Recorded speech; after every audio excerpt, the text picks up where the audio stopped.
Hey, everybody. That was a quick intro.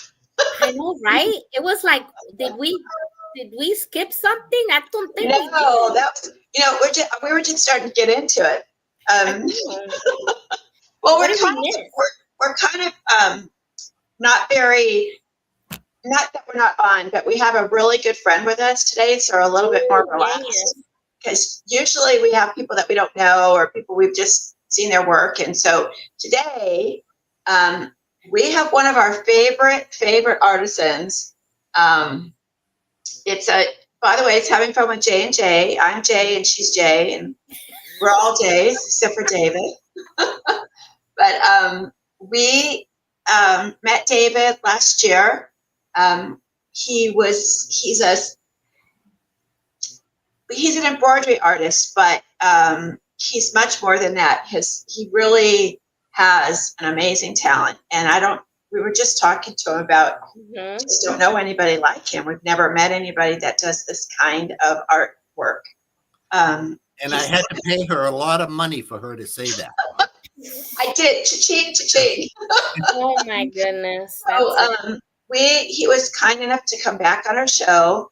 And Jeanette's got this background behind me too. It's like, it's so beachy, but I'm kind of thinking that the minnow is going to come behind me, and Skipper and Gilligan are going to get off and hit the beach and stuff. So I should have worn my creative spirit beach attire, but I'm wearing my black today. I know, right? I'm right here saying, "Oh, we look fabulous."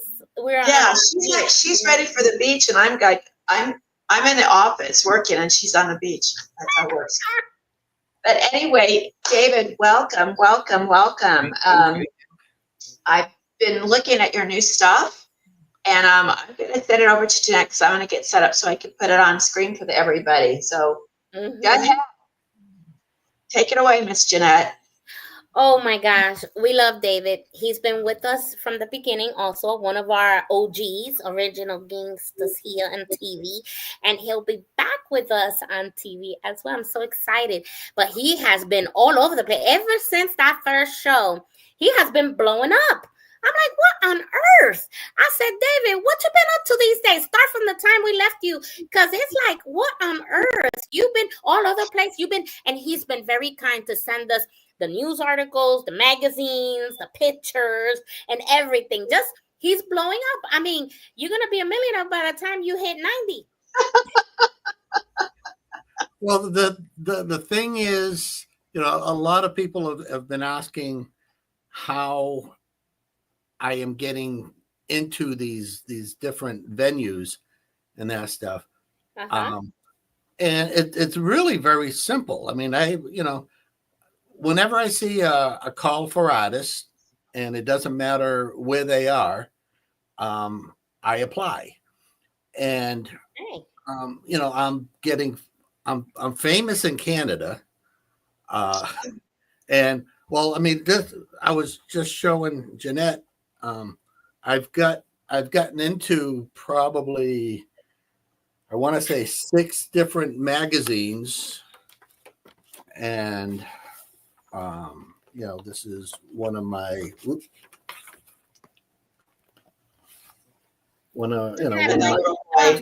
Jenny, bring up change the frame. Stay right there. Jenny, change the frame. Yep. Hold on. You got it? Yeah. Where is it? I got it. There it is. Okay. So that's not the little boy. This is the little boy. No, that's one of your older ones. Well, no, that's actually one of my that's actually one of my newer ones. That's the new one. I'm confusing some of the people because it's another boy in the tree. Yes. Yeah, and that's okay. But the one it's a little bit different. There's some people underneath. The boy is sitting differently. I really liked that boy in the tree. And, so I wanted to make another similar type piece. So that's why I try and I try and do almost like a series on one subject matter. Mm-hmm, So mm-hmm. 4 pieces. So my all my whale pieces are gone right now, but I've made new pieces of the boy in the tree. This one is one. This is a new one. So Yeah. just to give a little background. Jenny, hit the plus sign. I want you to bring it up a little because that is amazing. If you look at the stitch, if you press the plus sign to bring it closer, you'll see that. You look at the stitches. Look at that. Look at the stitches. So, Oh my gosh. David Yeah.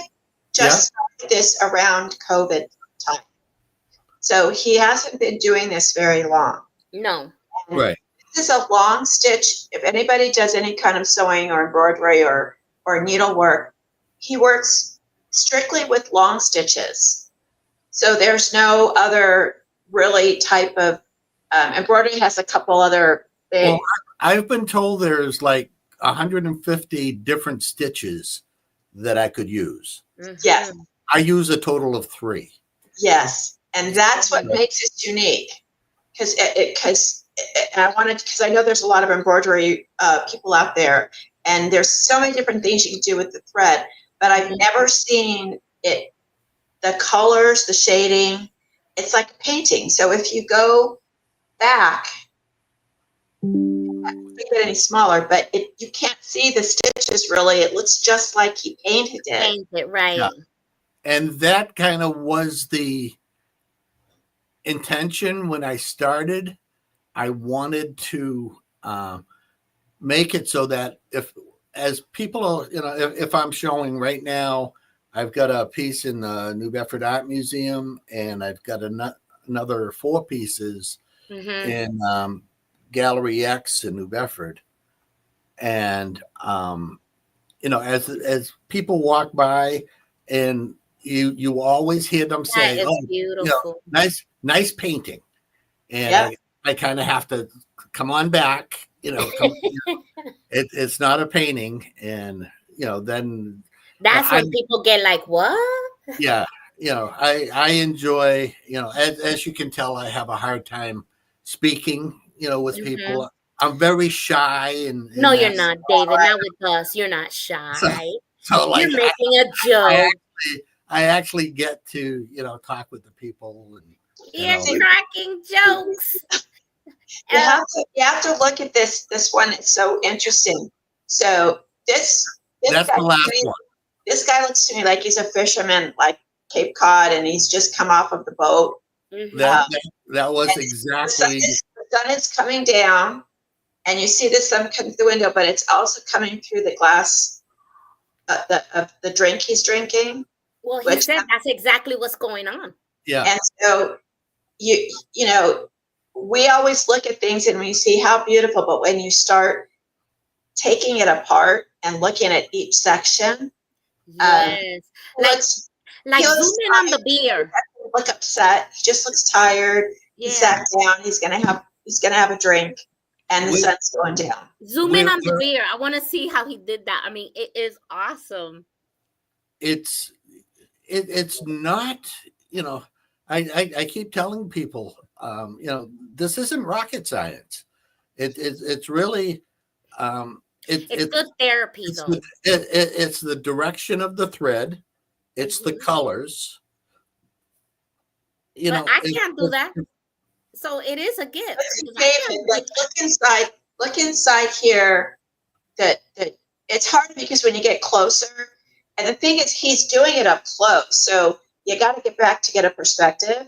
But you see that the light coming in, and it's breaking on the inside of his sleeve right here. So it's showing the light. So cool. There's a light here. There's light here, and then it's really bright here because that's where the sun is. Yeah. So the shading here's a little area right here the glass is. The picture that you are starting with actually gives you all of those details. Yeah, but you got to pick that up with thread. Yeah. Well, yes. Yeah, you have to pick it up with the thread, and It's not easy. I mean, there's for a you, lot. it's easy. For There, us, if I was to try that, it'll come out like a spaghetti. you'd be perfect. No, it would I not. know you'd be perfect. No, I'm still working on something I started 15 years ago, and it's still there. No. That's the stuff that, because now, last time we spoke, I was probably spending 20-25 hours on a picture. Right. Now I'm spending closer to 60 Oh, that's your hours good. on the Wow. picture. So now I'm This would be spending, I'm sorry, this more. would be such a great puzzle. Mm-hmm. Like, Um, because of the green. Like, can you imagine doing that as a 1,000-piece puzzle? Trying to Mm-hmm. put it together. I wouldn't be. Nope. Just you'd have to check how each thread was laid. So Yeah. you see how he did the trees where the thread is not straight. It's crisscross. It's a crisscross situation. That's how. But picture yourself sitting in your yard, looking at a tree, that's inside your yard. You can't see every individual leaf. You have to, everything is blending together, and so that's why I started doing my leaves and my forests and my grass and that stuff that way. I love the tree. So This one is so beautiful too, with like the blue of the water. Yeah. Just pops out. Here's the sun. I mean, are the museums that do textiles, are they responding to you? The museums that do textiles. The quick answer on that so far has been no. Just basically, I've sent some files and that stuff to them, and I've never heard back.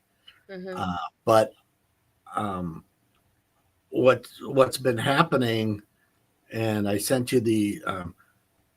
I'm getting more responses from Europe. I've been in shows in Venice, and in Paris. We got a traveling man here. Well, the thing is, I've sent pieces overseas so that they can display them there. But recently there's been a lot of different shows that have basically they take your files that you send, like the files that I sent you, and they have electronic different shows. So they, basically they show everything that goes on when you're there physically still goes on just with the files. And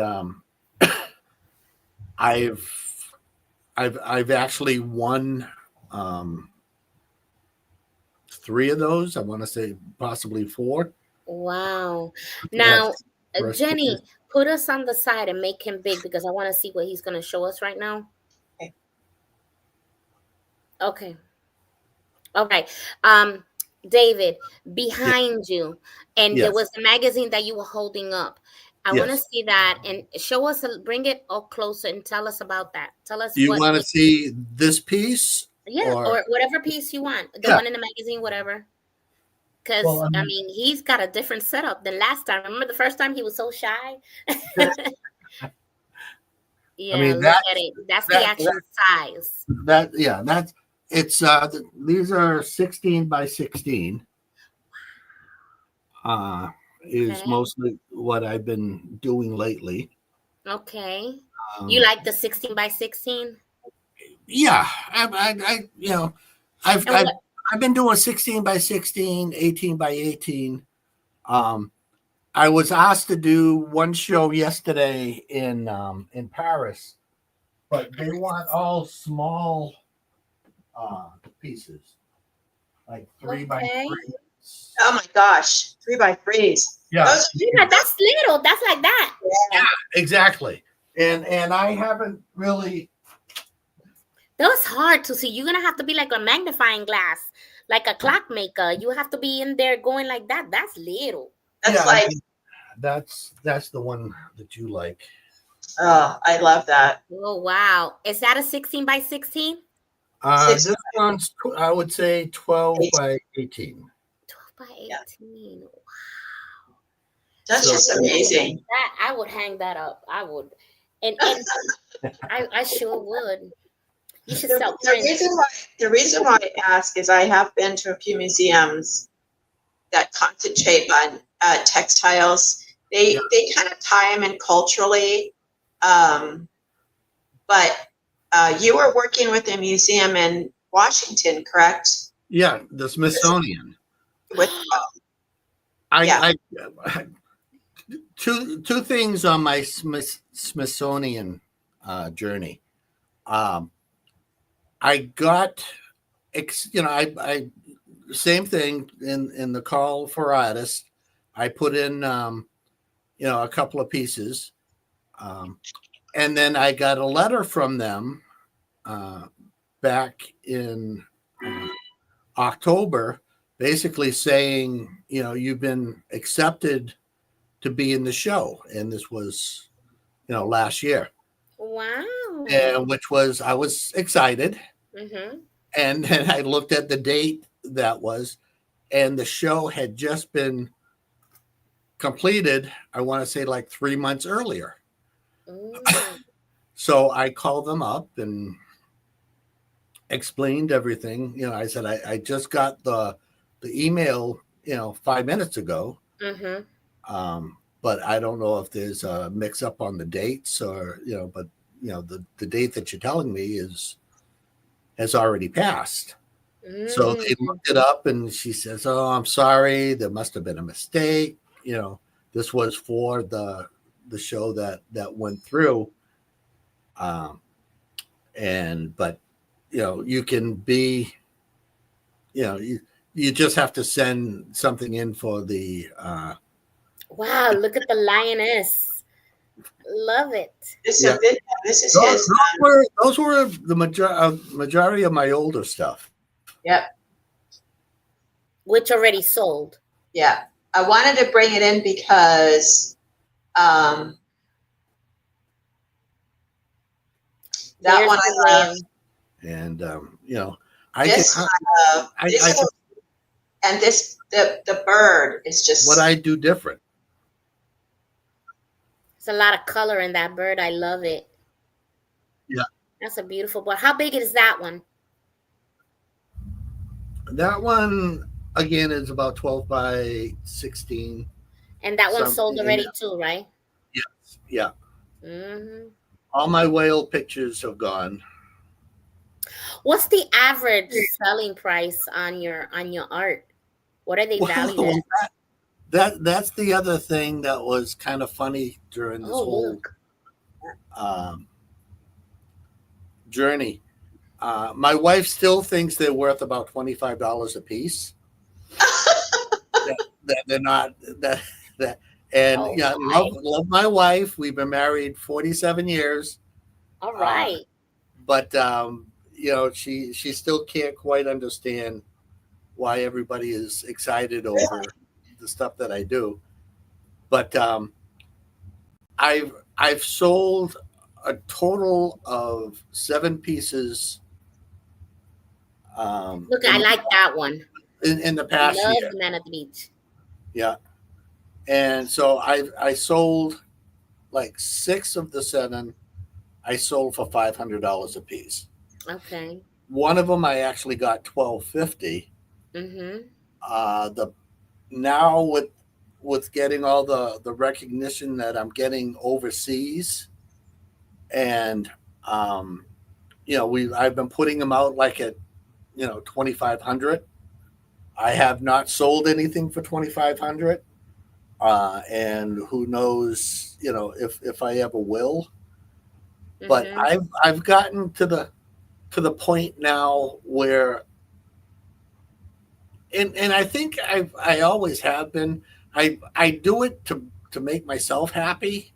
I'm not necessarily doing it that I have to sell anything.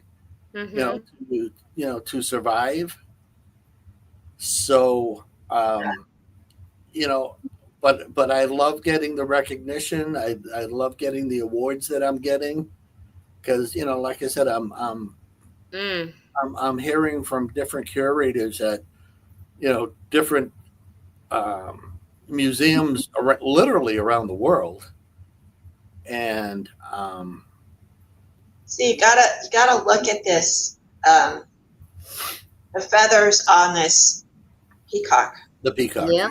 Yeah, So he's done a crosshatch kind of thing to give it the feathers in between, and then Right. uses the straight stitch with the eye. So yeah, they really are stunning, David. I mean, I love color and I love to see people. Color is not an easy thing to do, and craftspeople have to have that in their repertory. They're not good at color, yeah, and even if you're looking at something, a lot of people can't match the colors. Mm-hmm. I have a hard time, even when So the colors are on the picture. yeah, so it's It's really not difficult. easy, David. yeah, I know that for you it's easy, but it's not easy. Believe me, I've yeah, tried. I've tried with the ones at Dollar Tree. yeah. You go over there and you just get a little stitch.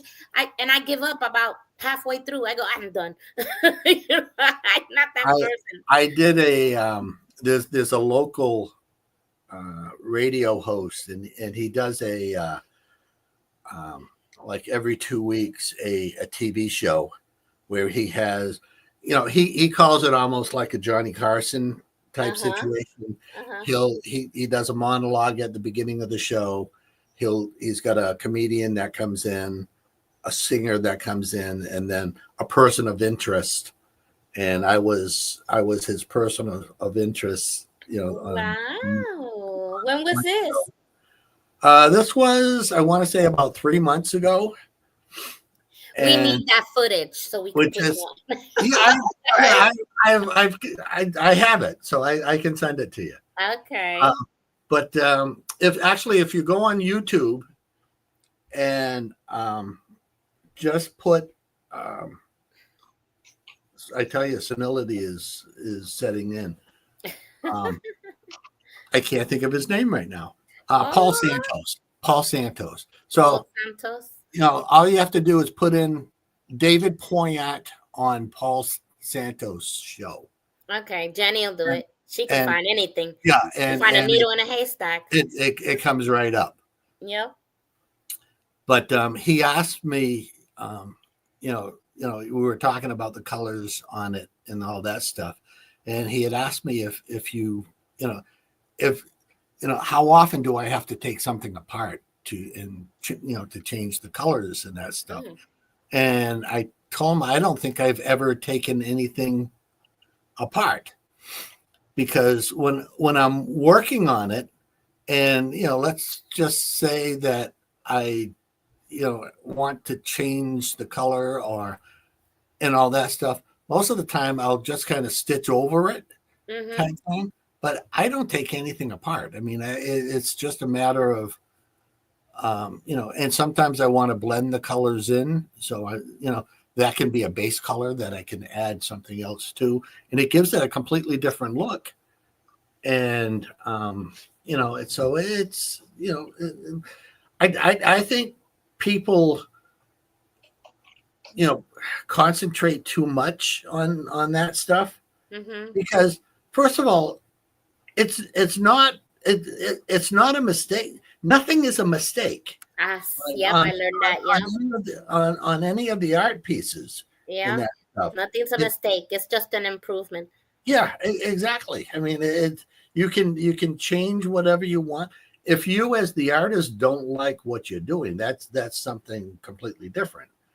But like I said, on my pieces and that stuff, this is one that I'm working on right now. Okay. Okay, Yeah, I so can tell. It's only halfway done.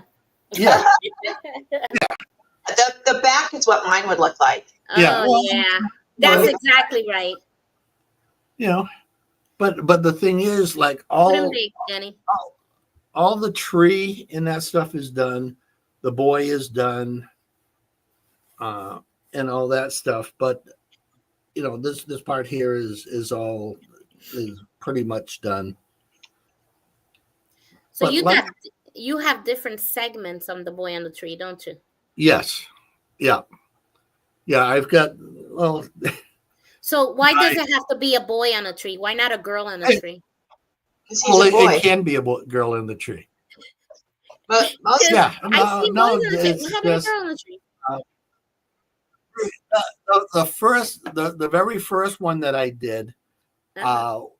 just happened to be a boy, Right. and so I'm not finding this. So is it and Paul Santos? is it what? Is it Paul Santos? Paul, Yeah, Paul Paul Santos, Santos, Yes.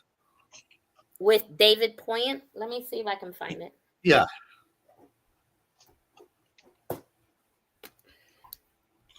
But so David, where can people find your stuff besides your website? Do you have like a little local place? Not really. Where are they finding you to be? Okay, you've been in magazines.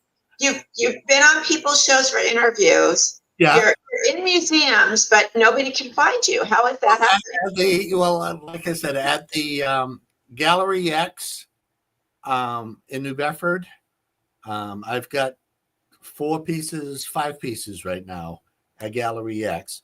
The stuff that's at the New Bedford Art Museum, they don't sell the pieces over there. So somebody would have to actually go in and get I've got some business cards and that stuff there. We talked about this before. Why aren't you doing a book, a coffee table book with your stuff? Because I actually want to do that. That's one of the things that was on my what I found Paul Santos' show. Yeah. I found his show, but I'm looking for your show. Usually if you just put with David Poyant, it comes up. Okay. But yes, I want to do I think, I don't know if it was around the time that I was on the show the last time. I have found out that I am dyslexic. So for me, anything that has to do with writing or that stuff, I've always had, even as a child, but I never knew the reason behind it. With AI, since I've started to use AI, that's when I basically found out that that I was dyslexic. I found you though with Art Talks. Art Talks, David Poyant crafting new chapter with thread painting. New Bedford Light.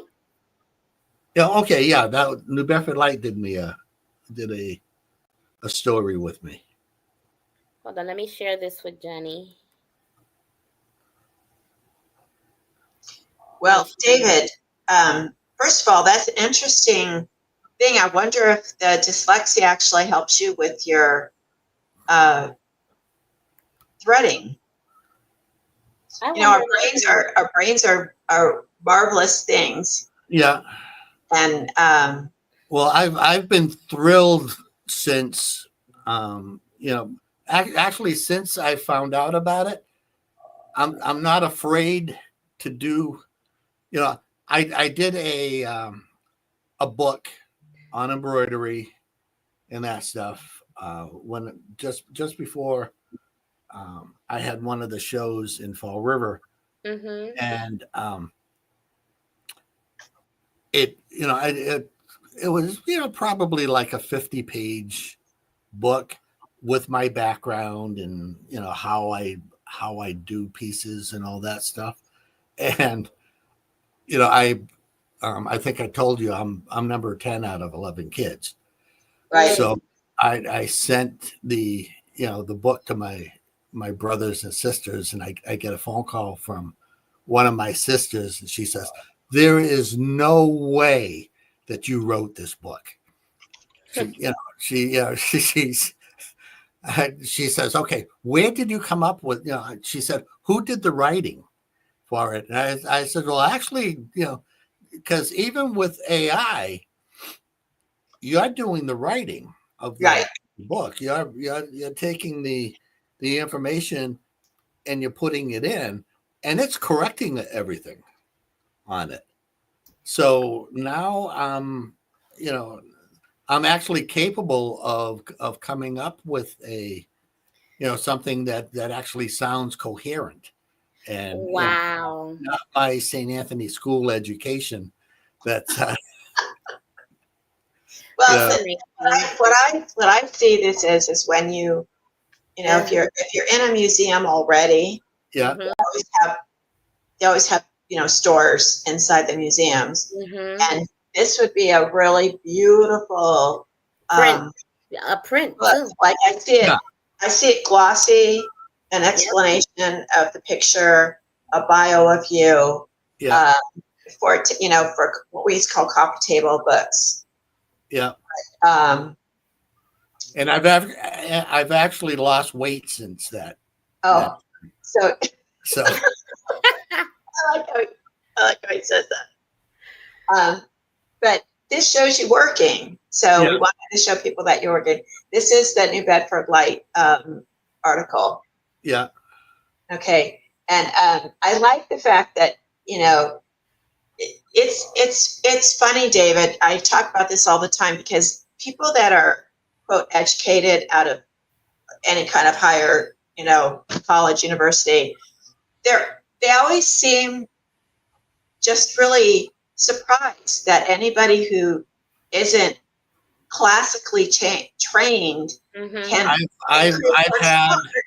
I've had a lot of that, and that was I finally kind of got past that part, but especially like in the beginning, I'd have people that loved my stuff, and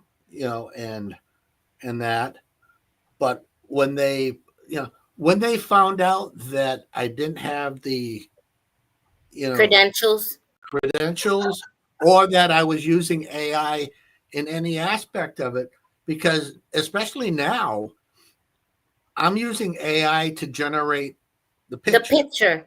And so I keep telling people, you're actually telling them what your vision is, and then the AI will create the picture, but you do the work by hand. Exactly. Yeah. Exactly. And like I said, I've been not invited to show my my pieces in a few different things because they didn't like the fact that I was using AI. And we'll come back to that topic, David. We're going to go ahead and go into a few commercials right here because we got to continue this on the way back, because I could see that as a conversation starter that we're about to hit some heads here and turn some feathers around. So we're going to go ahead and keep on. So we'll be right back after these commercials. Okay.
Buying a home is an exciting time.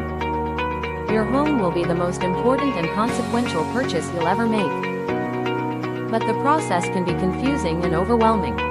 You've found the perfect house and done the due diligence to make sure the house is in great shape. But when it comes to ensuring your property is protected from any unforeseen conditions, are you able to see the whole picture? So before you sign your closing documents, or you're handed the keys to the front door, get peace of mind with Ace Solutions Title Group and know you and your property are protected. Make sure the title company that you use is the best in the business, to ensure your home is researched and recorded in your name. Ace Solutions Title Group is the best in the business. Contact us today. We are family owned and operated. They will make your closing transaction smooth and seamless, with the highest priority of protecting the legal status of your home. Hassle-free, fully online closings. Professionalism and 20 years experience. Customer service is of the highest priority. We offer title insurance and peace of mind. An extensive referral network for all things real estate. Remote online notary services. And we are licensed in 5 states. Let us bring security and confidence into your home buying process. Ace Solutions Title Group. Contact us for more information. We look forward to working with you.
Ah, that was I great. love watching our commercials. I do too.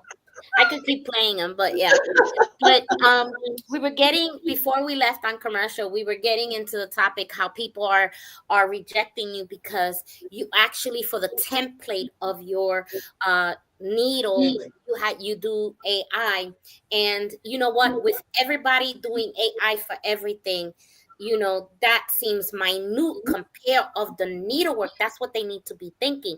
The needlework of what you do on top of that is the art, not the fact that you have to tell it what to do, because nobody's an artist.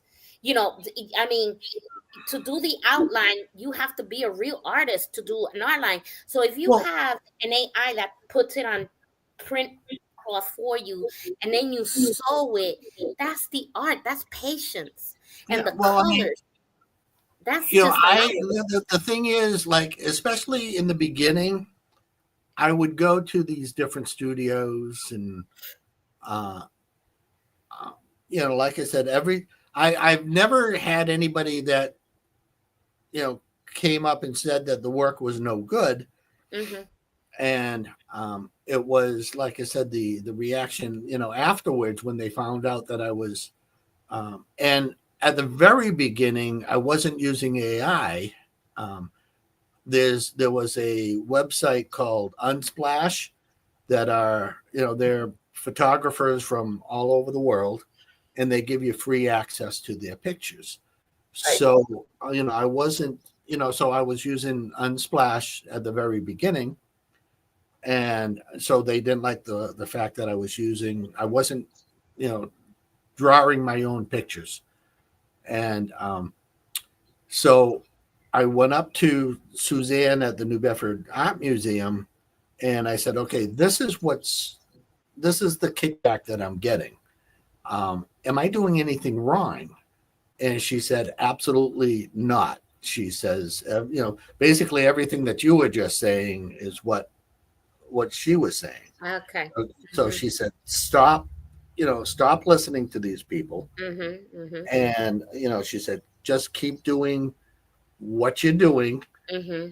And she was, and basically it's changed, everything, because I actually like, the look that I'm getting with my pieces now compared to what they were with using just the pictures from from the photographers. Mm-hmm. I like the different colors. And you can literally tell AI exactly what you want, what you have in your head. Yeah, you can actually I think the thing is that Jeanette and I go back and forth on AI. So AI is a tool. Yeah. Anytime you do needlepoint or any type of embroidery, very few people actually do it freehand, meaning they take a blank fabric and they work their thread.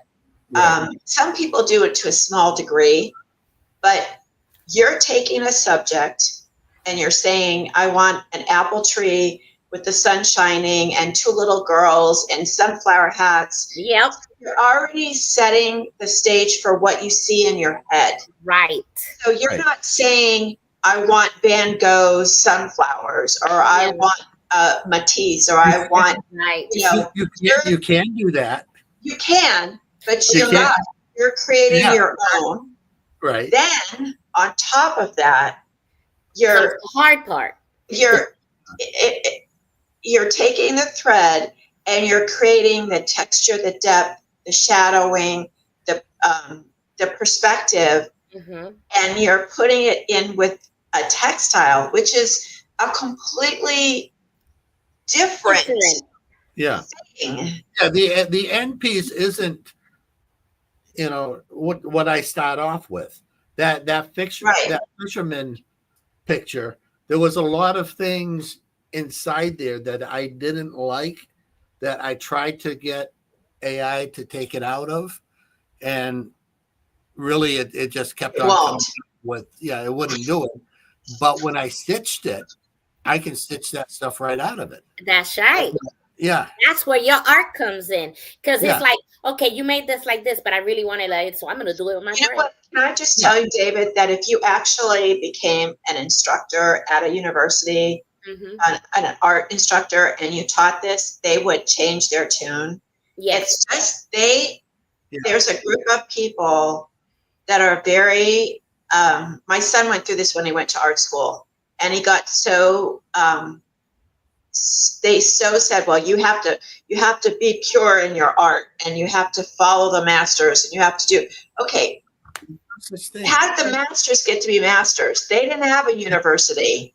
Like, they just have a gift, and you're just because you don't go to art school or have formal training does not mean you're not an artist. That's right. And museums should appreciate that, because many of them do cultural works from other countries and other cultures, and none of those people go to Paris or to Boston or to New York and learn how to do a project. Right. And that's what they're getting mad at. Because way back then, before technology, people used to do it. They did it. Okay. That was okay.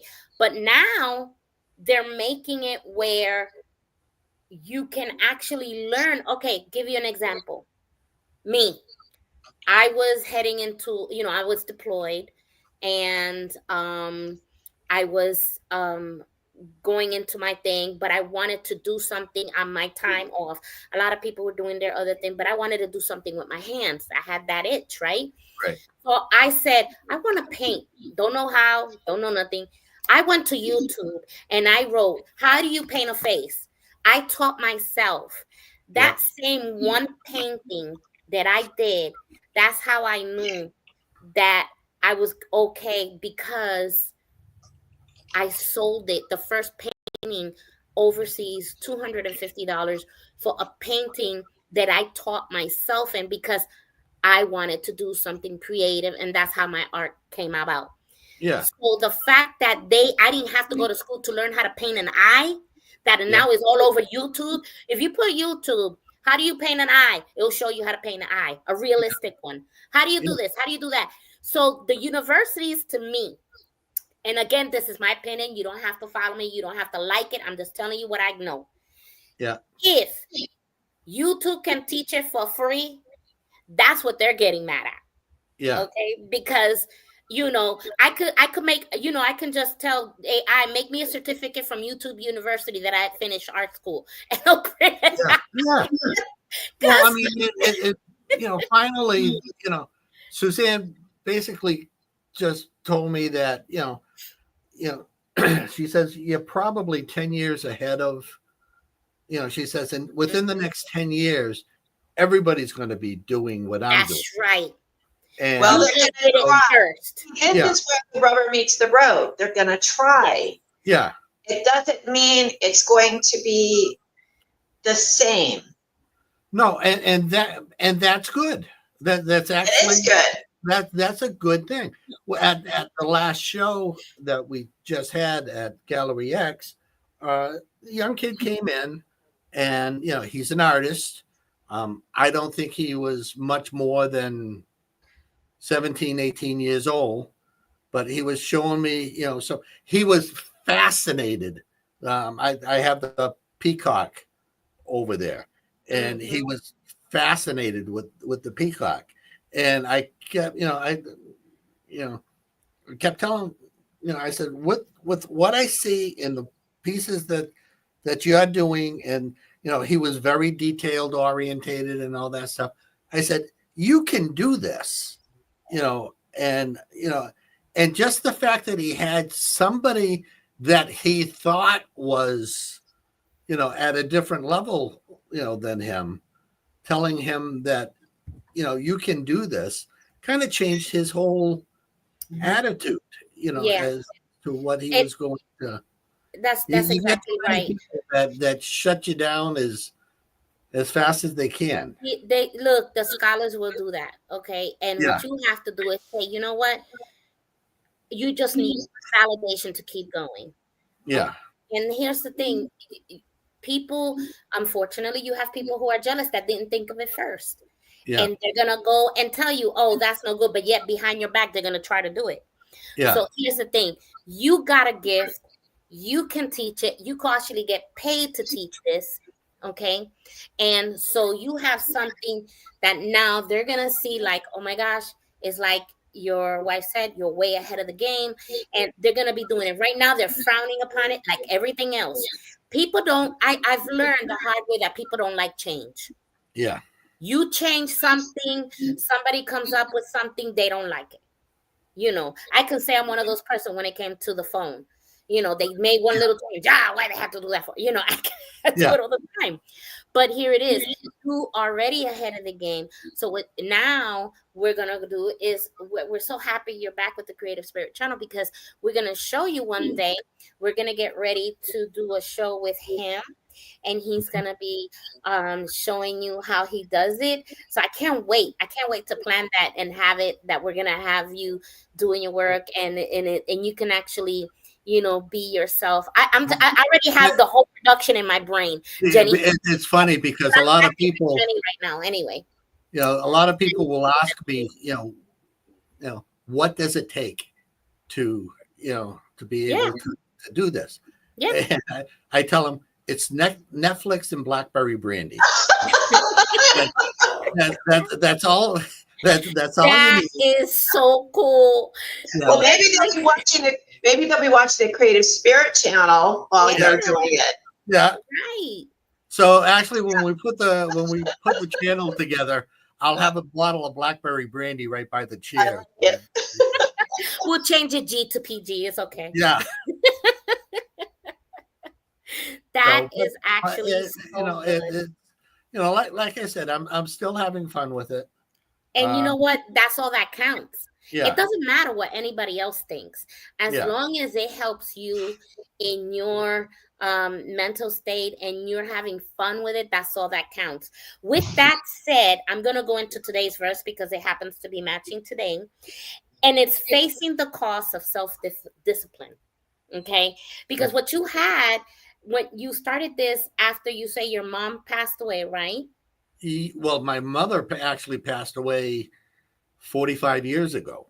But that was one of my memories of my mother is her sitting in her chair and basically doing this. She was always either knitting or embroidering or, you know, crossing. I mean, she was always doing something. Right. She was doing that and watching Johnny Carson. There she goes. So instead of Johnny Carson, I watched Netflix. But it still took some type of self-discipline for you to do that. Yeah. It took, like, I'm going to go ahead. You don't say, well, let me just do it because I have to. No, you do it because you say, hey, let me just go ahead and take time and do another one. Okay. Yeah. That's it says, rejoice and exalt in hope. Be steadfast, patient, because you take a lot of patience to do that. In suffering and tribulation, be constant in prayer. Okay, that comes from Romans 12:12. But as Christians, many of us have the idea that everything in our lives should be perfect simply because we are Christians. But Jesus clearly warned us, in the world we have tribulation and trials and distress and frustrations. John 16:33. Jesus said we would have to deal with worldly troubles. These things are part of life that we must all face when we lay down our selfish desires to follow him. The Apostle Paul wrote, but I buffet my body, right? And she wrote something here, and subdue it. And that comes from Corinthians 9:27. When she does those, I don't like it. Okay, Paul is speaking here about self-discipline. Being self-disciplined means laying down our sinful desires and doing the right thing by God's grace, no matter what the cost. It's not always easy. Dying to self will bring necessary suffering. But remember, even in the face of our suffering, there is hope. For Christ has overcome the world, and Paul said we can rejoice and exult in hope. But steadfast and patience in suffering and tribulation will be a constant in prayer. But now I put it in the sense of what we do, okay? Because when I read the word, it has to do with being a Christian. But I also use it for our art and people who are artists. This is self-patience. What you do is a lot. It takes a lot of patience. Because if I was to wanting to do that, I'm telling you, it won't happen. Not everybody has patience to sit down with a needle in front of a TV and do this. I'm telling you, not everybody has that gift. I don't. I'm gonna tell you that right now. So Jenny, don't even look at me, Jenny. Okay. All right. So I'll get you embroidering. no, don't you dare. I have one. I told you it's 15 years old and I'm just doing names. It's still there. Okay. So then you have the patience and then you think about why you started it. Okay. Then you think about where you can go because when you first started this, did you think it was going to turn into a business? Did I think it was going to turn into what? A business. Oh no. And See? and Nobody. I keep, my wife keeps telling me that, this is a hobby. It's not a business. Oh, that's Jenny's curse word right there. Hobby. Ooh, Yeah. She don't like that Not word. when you have the gift that you have. Yeah. It's the word business is not a dirty word. Yeah. It's a goal that you're able to have a product or a creation that is so amazing. See, I embroider, so I know what it's about. The picking the right color, the thread, looking at it, making a mistake, knowing you're going to have to yank it because it's not the right thing, or making a change. It's art, and it's a craft. It's something that during the 1700s, 1800s, it was, if you were an embroiderer like that, you had a job for life and you were paid very well because they liked their clothes to be done beautifully. Well, So, that's actually another thing that's been coming up lately. I've had a couple of people ask me if I would do like the back of their jacket or. That is beautiful. Harley Davidson, baby. I've been thinking about it, and I had one guy, at the last meeting that we had at Gallery X, he actually brought his vest that that he wants to have done, and I told him, I said, I've never done it before, but it was the same thing with all my animals and that stuff in the beginning. Right. The person at the zoo asked me, can you do animals? And I told her the same thing. I've never done an animal before, but get me a picture. Let's see what I can do. Look, next thing you're gonna see his shirts for sale because they have pictures. I know, right? But again, the question is, what can you sell it for? That's the problem. If I spend 60 hours, which I could probably see myself spending 60 hours, doing the back of a jacket, because I wouldn't just do a small patch. I would want to do the whole. Oh wow, the whole that's thing. like a canvas. It's like a canvas. That becomes your canvas, and I've kind of figured out how to do it. Oh, I haven't. I haven't given it a try yet, because I've got these other pieces that I want to finish first. But so that's that's, and then you watch PBS, and they've actually had shows on people that embroidered the dresses and the clothes for royalty. I remember that. And I keep saying, I can do that. I know I can do that. Brain. He got the fever now. Yeah. Well, it has come to that time that we have to say goodbye. Okay. I truly appreciate this. We love having you, David. We always love to see what you're up to. And David, don't go away. Stay backstage.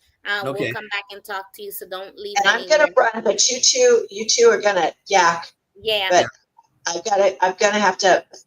But thanks so much, David, and we look forward to having you on the channel. Yes. And I'll go ahead and show one more commercial and then we'll call it quits. But David, don't go nowhere. We'll be back. And thank you.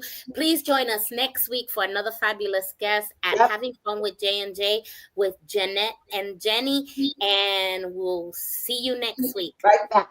Awesome. Thank you. Thank you, David. That's it.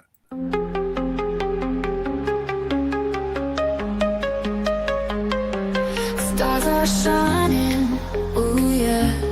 Feel the beat, feel the glow. Lost in your eyes, in